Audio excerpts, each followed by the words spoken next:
Welcome to the first ever Climate Resilience Finance Summit. Delighted to welcome you. Thank you. We have people kind of filtering in at the back. Please, if you can kind of make space as they come in, that would be fantastic. My name's Tom Mitchell. I'm the director of the International Institute for Environment and Development, and it's our great pleasure to be your hosts for today's summit. And I'd love to really give huge thanks to the organizations that have made this possible. This has really been a huge team effort, and we have sponsors that you'll see here on the screen, so to FCDO and to QCF and to Howden and to BII and to Zurich Insurance and to Welcome.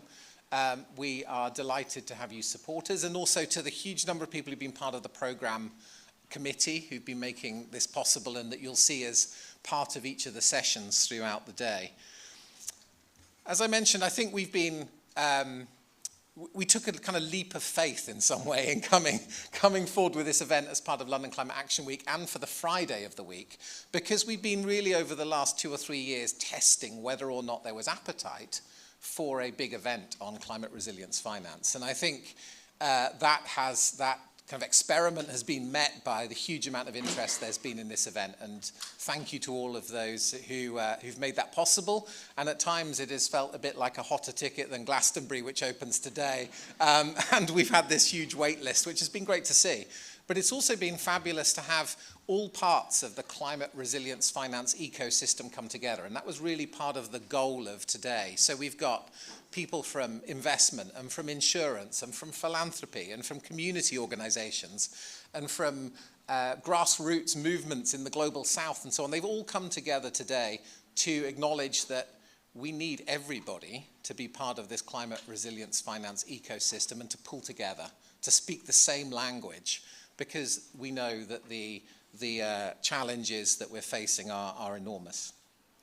A couple of other things before we get into the program. So the first is that we had a team that came together in December to set out the vision for this event.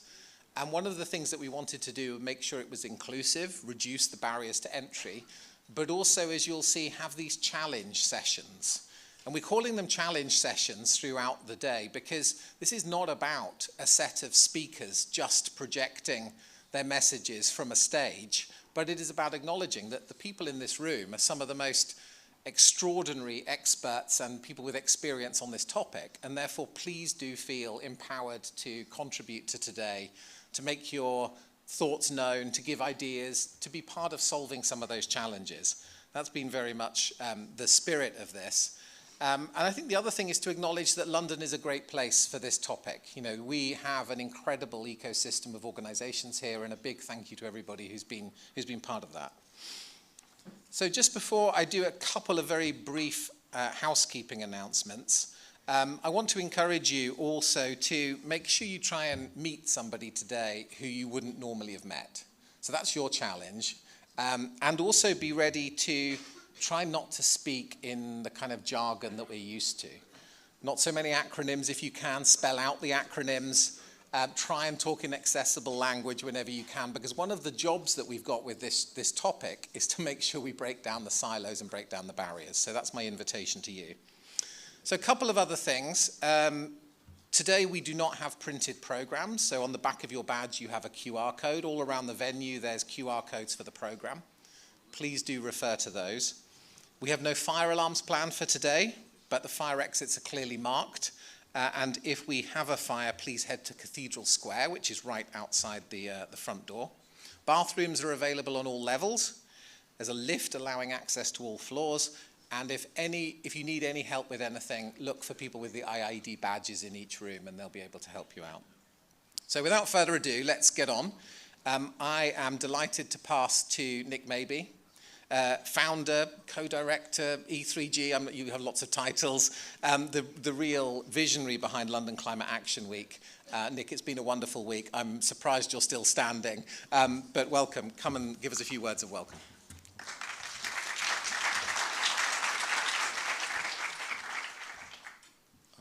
Thanks, and welcome. And I think Tom and his team really deserve another round of applause. This has been an amazing effort. Tom, thank you for So London Climate Action Week's double what it was last year in terms of events. It's 700 events, and it's probably 3 times as many people given the wait list everybody's had. So it's great everybody's showing, as we say in our slogan, it's a Piccadilly circus today, don't tell me climate action isn't happening. Please go around telling people that and saying you should carry on talking about climate, because there's the green hushing versus climate action conversation is one of the themes. But even though I don't pick favourites, obviously, of 700 events, this is probably nearly my favourite event of the whole week, not only because it involves virtually every single supporter of Climate Action Week institutionally on the sponsorship list, which shows why important, but also because we set up London Climate Action Week to solve real problems, not just to have a good time. And this is one of the big problems, and it's not often talked about the Global South, but if you read the Climate Change Committee reports, you'll see the UK cannot fund resilience for its critical infrastructure. If you read the London Resilience Report, you'll see that London can't fund its resilience. That's not because we do not have money. It is not because we don't have financiers. It is not because we don't have technical experts. It's because our wiring of our finance system is wrong. So as Tom says, in London we have the world's largest insurance market, finance market, world-class engineers, climate scientists. If we can't use this space to solve this problem, the whole concept of London Climate Action Week doesn't work. So no pressure. This is a beginning of building a field that works for everybody. It's the beginning of showing that we can actually crack some of these problems rather than just going to conferences and complaining about them. And I'm really proud that we've managed to pull this off and make London the place where we're going to make the real progress. So thanks very much and enjoy the day.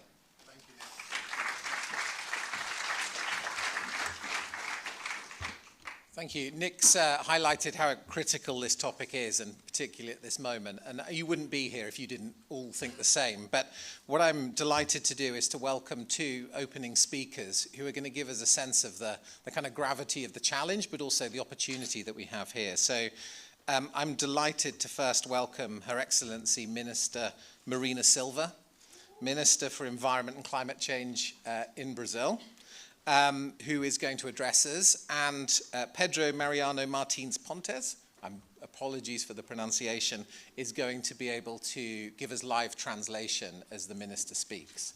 Can we have a handheld mic, if we just grab that one here? Minister, over to you, and very welcome.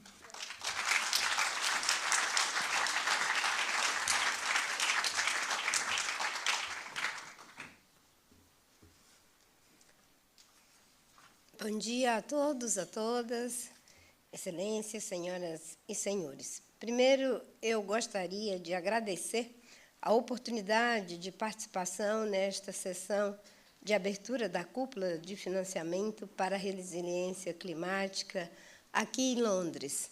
Eu costumo dizer que temos aqui um verdadeiro ecossistema de ações, de propósitos e compromissos em relação ao enfrentamento da mudança climática. Good morning, Excellencies, ladies and gentlemen. First of all, I would like to express my gratitude for the opportunity to participate in this opening session of the Climate Resilience Finance Summit here in London in 2025. I have been saying that I feel we have a particular ecosystem of solutions, actions, and to promote discussions to find common solutions to our challenges. Saúdo de maneira especial o comissário para o Clima e Emissões Zero e Crescimento Limpo da União Europeia, Hoekstra. Eu nunca consigo pronunciar o nome dele direito. E estou muito feliz de estarmos compartilhando esse painel. I extend a special greeting to His Excellency, European Commissioner for Climate Action, Zero Emissions and Clean Growth, Mr. Wopke Hoekstra. I sometimes I'm not 100% confident of the pronunciation of his name, but I'm very happy that we're sharing this opening panel. É hora de direcionar nossos recursos humanos, financeiros e tecnológicos para preservar, restaurar e usar de forma sábia e sustentável os recursos naturais que ainda temos. It is time to direct our human, financial, and technological resources towards preserving, restoring, and wisely and sustainably using the natural resources we still have. Vivemos hoje o terrível recrudescimento de conflitos geopolíticos, causadores de muitos sofrimentos e perplexidades. Isso prejudica o alcance de consensos e ações de solidariedade indispensáveis para tomarmos, com o devido senso de urgência, as difíceis decisões que se impõem para a mitigação do aquecimento global, para permitir que medidas de adaptação e de outras naturezas tornem-se viáveis. We're currently witnessing the troubling resurgence of geopolitical conflicts that are causing deep suffering and widespread concern. This hinders the building of consensus and a spirit of solidarity that are essential for us to make, with a necessary sense of urgency, the difficult decisions required to mitigate global warming and enable the viability of adaptation measures and other necessary actions. Em novembro de 2025, o Brasil sediará a COP30 do clima. Em tempos geopolíticos tão desafiadores como acabei de mencionar, a COP30 precisa ser a COP de um grande mutirão para a implementação, garantindo que os compromissos assumidos no consenso dos Emirados Árabes Unidos, em Dubai, traduzam-se em ações concretas e efetivas para chegarmos em Belém com NDCs robustas e alinhadas com a missão de limitar o aquecimento médio global em 1,5 graus Celsius. In November 2025, Brazil will host the 30th United Nations Climate Change Conference, COP30. In such a challenging geopolitical context, as you had just referred to, COP30 must be the COP that ensures a great mutirão, a great coming together for implementation, ensuring that the commitments made under the UAE consensus in Dubai are translated into concrete and effective action so that we can arrive in Belém with robust NDCs aligned with the goal of limiting global warming to 1.5. Assumimos também em Dubai o compromisso de triplicar a energia renovável, duplicar a eficiência energética e, de forma justa e planejada, fazermos a transição para o fim do uso de combustíveis fósseis e para o fim do desmatamento. We also committed in Dubai to triple the share of renewable energy, the double energy efficiency, and ensure a fair and well-planned transition away from fossil fuels and deforestation. O Brasil já tem um compromisso de zerar o desmatamento até 2030 e já conseguimos, nesses 2 anos do governo do presidente Lula, uma redução de 46% do desmatamento da Amazônia e 32% no país inteiro. Brazil already has a commitment to zero deforestation by 2030, and in these over 2 years of government of President Lula, we've managed to reduce deforestation in the Amazon by 46% in the Amazon and 32% in the country as a whole. Os países desenvolvidos precisam liderar essa transição, mas países em desenvolvimento também precisam agir. Developed countries must lead this transition, but developing countries must also take action. O fato de termos responsabilidades comuns, porém diferenciadas, não significa que não tenhamos responsabilidades. The fact that we have common but differentiated responsibility does not mean that we also have responsibilities. No caminho até Belém, todos os países deverão apresentar suas NDCs. O Brasil anunciou na COP29 em Baku sua nova NDC, que está alinhada com o desafio de limitar o aquecimento do planeta a 1,5 graus centígrados. Temos o compromisso de reduzir entre 59% e 67% nossas emissões até 2035, tomando como base os níveis de 2005. E elas estão incluindo todos os setores da nossa economia e todos os gases de efeito estufa. In the lead up to Belém, all countries must submit their new or updated NDCs. Brazil has announced its new NDC at COP29 in Baku, aligned with the 1.5 goal. We are committed to reducing our emissions by between 59% to 67% by 2035, based on 2005 levels. Our targets cover all sectors of the economy and greenhouse gases. Governos, empresas, instituições financeiras e filantrópicas são peças-chave dessa equação. Podemos deixar um legado de inovação, inclusão e impacto positivo para a natureza, o clima e as futuras gerações.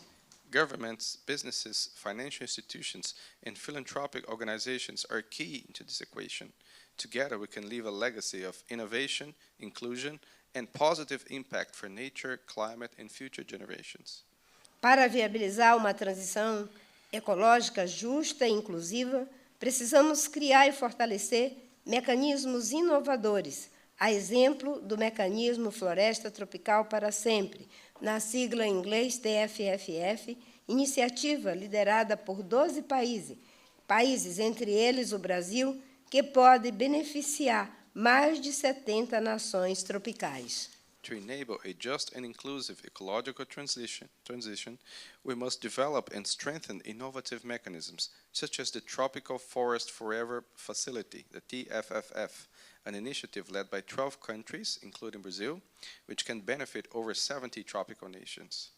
O TFFF busca garantir fluxos financeiros perenes para a proteção da natureza e a remuneração dos serviços ecossistêmicos, reconhecendo o papel central das florestas tropicais e de seus povos indígenas e comunidades tradicionais para a estabilidade climática global. The TFFF aims to ensure long-term financial flows for the protection of nature and the remuneration of ecosystem services, recognizing the vital role of tropical forests and of indigenous peoples and traditional communities in maintaining global climate stability.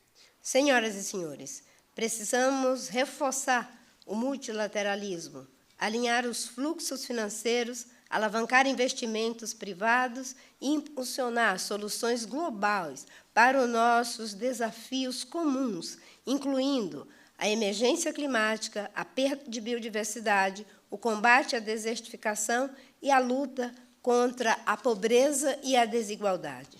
Ladies and gentlemen, we must strengthen multilateralism, align financial flows, leverage private investment, and scale up global solutions to our shared challenges, including the climate emergency, biodiversity loss, combating desertification, and fighting poverty and inequality. O Brasil tem buscado liderar pelo exemplo. Estamos comprometidos com o desmatamento zero, como já disse, e nos últimos 2 anos conseguimos resultados altamente positivos. Brazil has sought to lead by the example. We are committed to achieving zero deforestation by 2030, as mentioned, and over the past 2 years, we've managed to achieve significant results.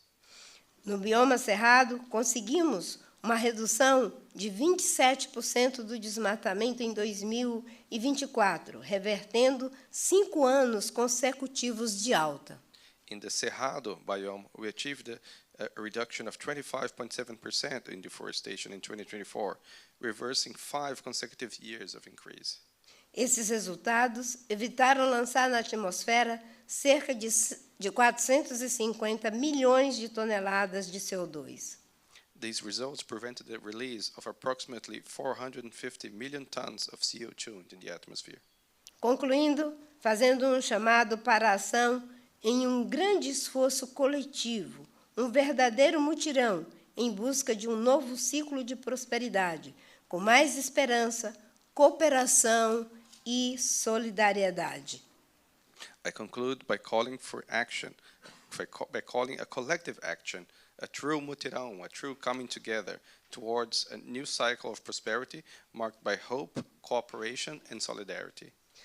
Costumo dizer no Brasil que, até bem pouco tempo, todos tínhamos uma visão linear de desenvolvimento, mas que agora, diante da crise climática que nós estamos vivendo, independente da ideologia, do partido, devemos não ter mais essa visão linear de desenvolvimento. O que a gente não pode mais é ter uma visão negacionista. E eu até inventei uma palavra para isso. Podemos ter visões políticas diferentes, mas todos devemos ser sustentabilistas.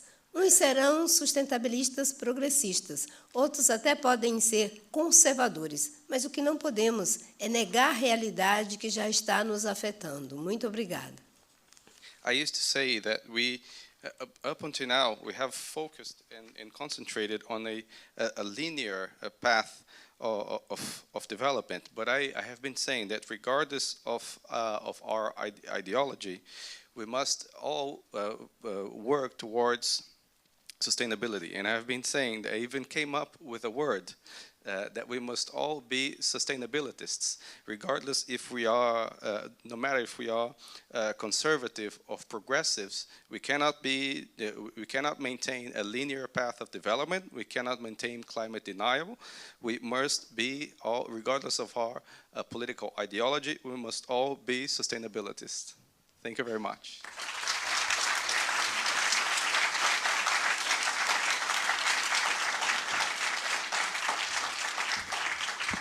Thank you so much, Minister Silva. And let me pass on straight on to His Excellency Commissioner Wopke Hoekstra. Apologies again for the pronunciation. Commissioner for Climate, Net Zero and Clean Growth from the European Commission. Commissioner.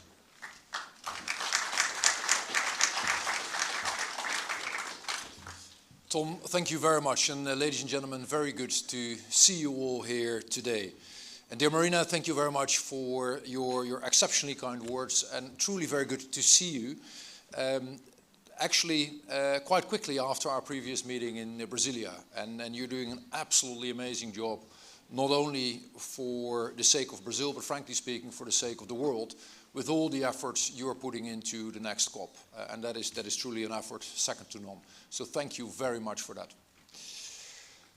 Ladies and gentlemen, I'm a fan of history, and recently I read a book about, apologies to the British, not the Glorious Revolution, but the French Revolution. And it is interesting because this piece was actually highlighting what was happening at the time. We're talking about 1788, in terms of droughts, in terms of scarcity of resources, and in terms of food prices going up. Actually, food prices were on the verge or on the eve of the French Revolution, taking roughly half of households' budgets because of the droughts and because of the way the harvests had gone. And every statistician will tell you that causality is something else than correlation. And every historian will tell you that there's always, there are always multiple factors at hand. So I'm the first to acknowledge that, the story about the French Revolution is way more complex than just one factor, and probably this was only one of the smaller ones. And yet, at the same time, if you look at history of mankind, you will find that scarcity and fights over resources have always been part of human experience. And if you then would add climate change, and you would add, that temperatures will continue to rise, you will find it likely that unfortunately we'll see more pressure on the international system. You will see more friction over resources and changes that are shaping the world of today. And as a matter of fact, even if you would look at today, you would already find that. You would see that with the ice in the Arctic melting, that is changing the geopolitical balance, and particularly the assertiveness of Russia vis-à-vis some of our partners in the high up north. You would find that, at least to some degree, migration is caused in Africa because people are facing droughts, they're facing lack of water, and that makes them go on the move. And of course, much closer to home, you will find that the number of floods, the number of droughts have gone up dramatically, affecting people all over the world, but certainly also in Europe. Just to give you one number that I always find intimidating, when the world is heating up with 1.5 degrees, Europe is actually heating up with 3 degrees. And that number is not evenly distributed. So some might actually have significantly more in terms of an increase than those 3 degrees Celsius. And we all see what the dramatic impact of such an increase is, right, in terms of droughts and in terms of floodings. And that, of course, brings me to today and the topic of today. It will get, unfortunately, it will get worse before it gets better. That is what the scientific community is telling us. So our homes, our food systems, our way of lives, many of the things that we value are increasingly under risk or under attack. And we cannot afford to be unprepared. So yes, there's a lot more that we need to do in the domain of mitigation. But at the same time, adaptation, preparedness is going to be as much as mitigation part of the equation going forward. That is, by the way, also why next year the European Commission will propose a European climate adaptation plan to support our member states in preparedness and planning and making sure that science-based risk assessments are at the very heart of this. It will also provide clearer direction for investments and for business models fit for a changing climate. Because resilience, as a matter of fact, is everyone's business. Clearly, it is something that preoccupies the insurance sector, but also other financial institutions regularly seek the dialogue with us precisely on this. More broadly, this is also something that we should tackle, as Marina Silva was saying, as a global community. Because adaptation is not just a European preoccupation, it is something that the whole world will need. And what governments can actually do is raise awareness, map vulnerabilities, and set clearer requirements for businesses and for households, especially regarding insurance and risk exposure. And especially, and that is a task for Europe, but in the end that is something we should do globally, is mainstream the principle of resilience by design. Resilience by design. Making sure that you bake this into your policy making. And that is not obvious, right? That is not obvious. It's not something, unfortunately, that we have been doing in the last couple of decades. So that truly changes the mindset and the approach, or it should change the mindset and the approach of our governments. A lot has to be done. A lot has already been done. Again, both in the domain of mitigation and adaptation. We will have a huge quest ahead of us. But with so many friends in the audience and so many great brains here available, I'm actually sure that we can manage this problem and we can push forward the boundary of adaptation, of resilience, and getting the financing that we need. Thank you very much for being here. Tom, where are you? There are you, you're over there. Thank you once again for organizing this, truly appreciate it. And let's make this conference into a huge success. I'm very much looking forward already to next year. Thank you.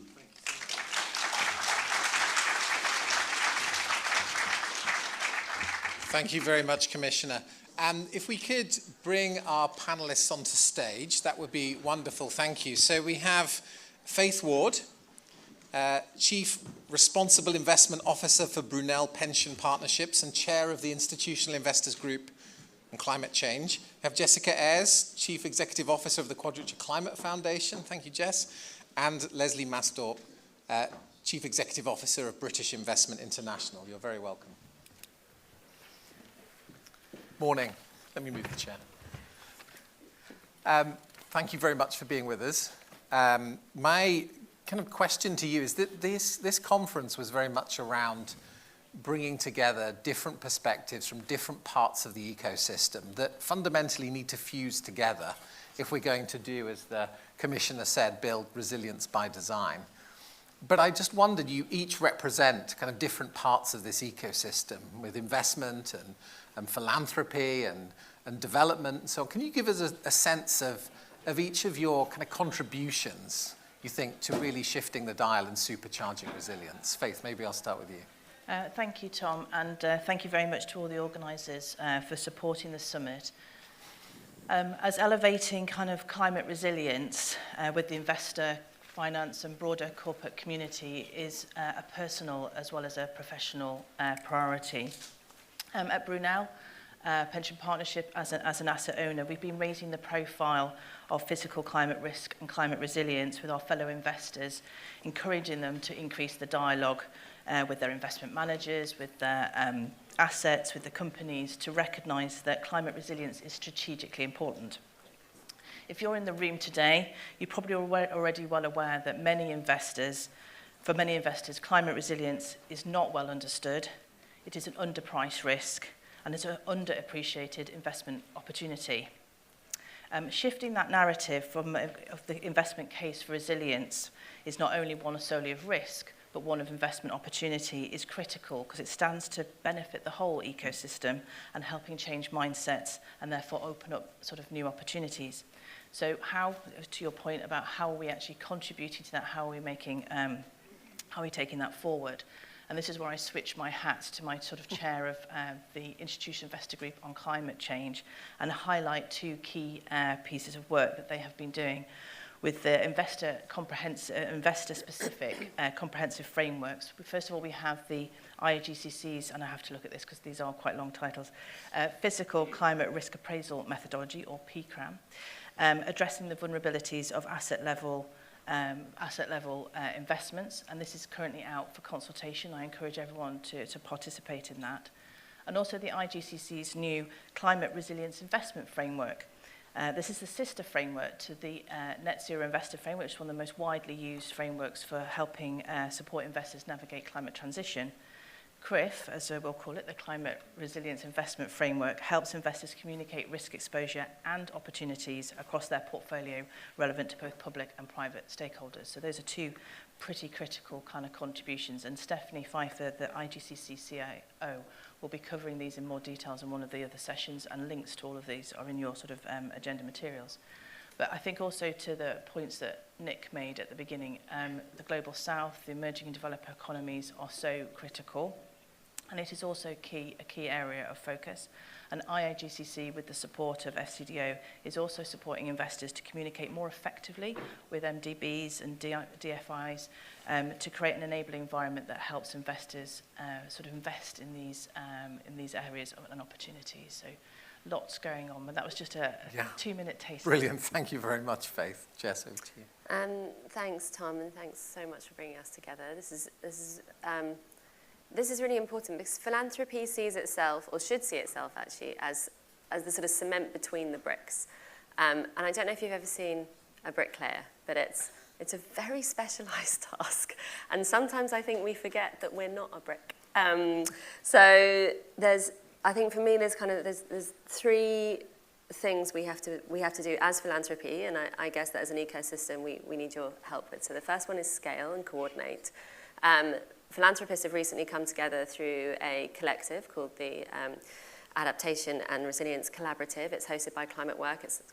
It's now got over 60 funders, and they are sharing strategies to try and make sure we don't all crowd in on the same thing, but we are really working out kind of where the gaps between the bricks are and where we're best placed to come in. The second space is to support innovation, particularly in financial products. So we support some of the work that IIGCC is doing, for example. We have supported work around parametric insurance products, and we're now helping to take that to scale, both with other philanthropies, but with other insurers. Climate Resilience for All is an organisation that has supported parametric insurance products in India. Last year, these insurance products helped 50,000 women respond to extreme heat. This year, it was 225,000. Now that's going to Malawi. Now it's going to Pakistan. Now governments and insurance companies are crowding in, and it's time for us to step out. And I think that final point on on don't being a brick. We are working with others to work out exactly where we should be in the capital stack, because we often get approached to come in as concessional finance to de-risk something when actually it should be a BII. I'm sure you guys get approached when really it should be us. There's a great initiative called the Allied Climate Partnership, which is helping bring philanthropies together very specifically to help de-risk project development in emerging economies, which is where philanthropy can be helpful, and that can help crowd in others, for example. So we're trying to support where we can, and then I think step out when we're not needed. Thank you, Jess. Leslie, are you brick or cement? We are most definitely cement, and I like your analogy. Steal it and use it during the course of the rest of Climate Week. I say that we are the cement because development finance institutions have a very unique role to play within the system. we can take firstly a much longer term lens, a longer term strategic lens. We have more patient capital. We're not focused just on short term return, we're focused on impact. So we have demonstrated over the last couple of decades in terms of the overall system of development, multilateral development banks, for example, created the green bond market in 2006, starting from zero. Today it's a market over $2 trillion. In a similar way, in 2020 rather, when ARIC was created, and I know Nick said we should stop using acronyms, but the Adaptation, Resilience, Investment Collaborative was set up by BII and a number of partners with the aim to have that kind of systemic impact. And that is exactly the sort of cement analogy that I want to sort of pick up on. We can take that more longer term approach, help create these sort of standards, the metrics, the investment frameworks, in order to build confidence in the sort of investment thesis around adaptation. So the last few years and this event today, the fact that we are here, is a demonstration effect of that success. Adaptation has always been, as we know, perceived as more risky, underfunded, very fragmented. There's now a greater prominence, the fact that we're all sitting here, as Nick said earlier on his demonstration of that. So the overarching point I would like to leave you with is that one, our role as DFIs is to build that investor confidence, is to help with standard setting and putting in place the sort of frameworks, and then use our capacity to develop new financial instruments, investment products in order to mobilize capital. So ultimately, we see our role as PII as the cement that can induce the kind of systemic change. We believe we would have achieved our objective once adaptation is mainstreamed in all investment decisions. Now that's a long-term goal, but it is the path that we are on. And I suppose in that respect, we sit here in a position where places around the world, communities, people around the world on the front lines of the impacts of climate change just aren't getting the resources, right? The analysis that came from IIED several years ago is it's less than 10% getting to the places that need it most. And so while I'm sure it's important to have an optimistic lens and to do all of the things that you're talking about, it's also to acknowledge that we have a huge task ahead of us. I just wonder what your kind of perspective is on that kind of opportunity or overcoming those barriers, and what would you say to what's the call to action for all of the organizations in the room that you see to make sure we can get, maybe we'll go in reverse. Leslie, over to you. Sure. I mean, I think firstly, we, as I said, we've already succeeded in giving greater prominence to adaptation and resilience. It is now kind of hard-coded in the consciousness of investors. The fact that I, over the last number of days, been, running in between lots of sessions, but for me, it's hugely encouraging to meet people from the pension fund industry, from insurance companies. It's not just, a bunch of, all of us climate activists sitting in a room talking to each other. We have the right constituencies in the room, and to tribute to the London Climate Action Week for having done that. What is missing still, though, is a series of forward-looking pledges. We're going into one of the most decisive COPs, and we've got the minister with a very clear vision of what needs to be done, but we do not have that kind of forward-looking, clear sort of ambition yet.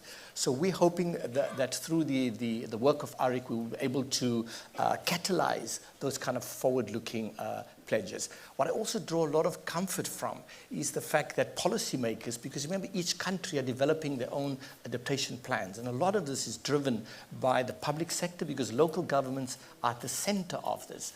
Just over coffee earlier on, I was speaking to someone from IIED who's from Florida, and it was Kirsten. She was telling me that having grown up with hurricanes in a place like Florida, even though climate might not be in the formal mandates of local governments there, those officials doing the planning, they have to build resilient infrastructure. So it's actually not, it's consequential that, a big, largest economy in the world is moving back from sort of the climate agenda. But day to day, the policymakers have to make decisions linked to adaptation in resilience in Florida. So I'm very optimistic that the adaptation resilience agenda, because of the risks of the physical climate risks, as that gets more and more sort of prominence in the national consciousness, that adaptation decisions over time will become mainstreamed. Thank you. Jess? Barriers. So I think there's the three come to mind. The first one is the kind of over-perception of risk, particularly in emerging markets. And I would link that to a kind of misunderstanding of what resilience and adaptation actually is. I mean, as Leslie was saying, like, this is not, it's not simply a moral or ethical case. Like, there's a material case to do this work, particularly in the financial industry. So that feels a bit like we're still going through a comms challenge. I'm not quite sure why we're still going through a comms challenge, but we need to be clarifying our narratives. The second one is, actually, I'm going to finish with this one. Adaptation and resilience needs to be locally specific and place-based. And a lot of the financial products we're designing for this, we're designing in London and New York. And so they don't work on the ground. And so I think we also have a job to use our expertise in our financial centres to develop some of these financial products, but then get onto the ground and really start testing them and find ways to design these products in more inclusive ways. Thank you, Jess. Faith. I think I'll build on that. I mean, as investors, we do need to create incentives and we need to reward action. I mean, that is our sort of legal duties and framing. And those incentives are currently missing from that. It is complicated, but I do think there is recognising that it is that whole investment chain approach and that whole being materially greater than the sum of its parts. And it's about encouraging this dialogue between the public and the private, and within the private, between pension funds, insurers, the whole investment community. So I think very much the spirit of what you're doing today actually is part of that answer, which is how do we get everybody around the table talking, learning to speak each other's languages so we can actually make some real progress and action, because it is desperately and urgently needed. Thank you so much to the panel this morning. Words of inspiration, but words of also encouragement and the call to action for today. So thank you so much. Really good to talk to you. And we'll move into the schedule for today. Just a couple of round of applause, sorry, for the panel.